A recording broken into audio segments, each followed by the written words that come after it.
गांव के एक छोटे से घर में सावित्री देवी अपने दो बेटों के साथ रहती थीं। बड़ा बेटा विनोद और छोटा बेटा राहुल। पति का देहांत बरसों पहले हो गया था। सावित्री ने दोनों बेटों को बड़ी मेहनत और कठिनाई से पाल पोस कर बड़ा किया था।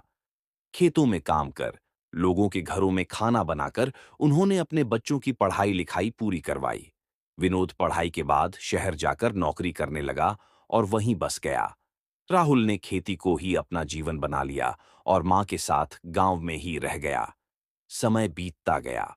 विनोद की शादी शहर में एक अमीर लड़की से हो गई और वह धीरे धीरे अपने परिवार में व्यस्त हो गया। एक दिन विनोद गांव आया।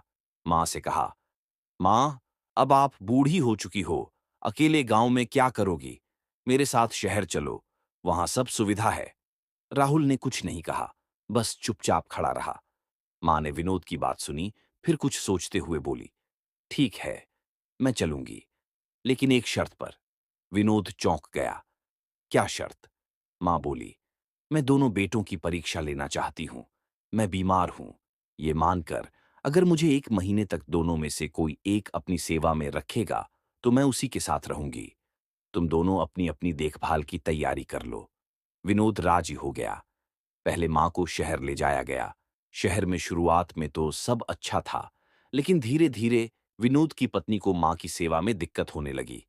मां की दवाइयां, समय पर खाना, उनका इलाज, सब बोझ लगने लगा। एक बार मां बिस्तर पर गिर पड़ी तो बहू ने ताना मारा, आपके लिए तो नौकर रखना पड़ेगा अब। मां चुपचाप सहती रहीं। एक महीना बीता। अब बारी थी राहुल की। मां गांव लौटी। राहुल ने मां को गोद में उठाकर घर लाया। उनकी सेवा में कोई कमी न छोड़ी। हर रोज समय पर दवा, गर्म पानी से स्नान, ताजा भोजन और ढेर सारा प्यार। मां अब पहले से बेहतर महसूस करने लगी। एक महीने के बाद मां ने दोनों बेटों को बुलाया। उनके हाथ में एक पुराना थैला था। उन्होंने कहा, यह है मेरा आखिरी फैसला। मेरा जीवन, मेरी जायदाद और मेरा आशीर्वाद उस बेटे के लिए है जिसने सेवा को कर्तव्य नहीं, प्रेम समझा। मां ने थैला राहुल को सौंप दिया। विनोद सिर झुकाकर खड़ा रहा। मां ने उसकी ओर देखा और कहा, बेटा, प्यार पैसे से नहीं खरीदा जा सकता। मां की सेवा करना कोई बोझ नहीं, सौभाग्य है। शायद तुम कभी समझ पाओ। उस दिन विनोद की आंखों में पश्चाताप के आंसू थे और मां के फैसले में ममता, न्याय और त्याग की गहराई।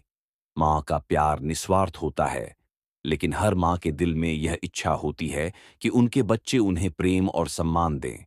जीवन में कभी भी उन लोगों को न भूलें जिन्होंने आपको खड़ा किया है।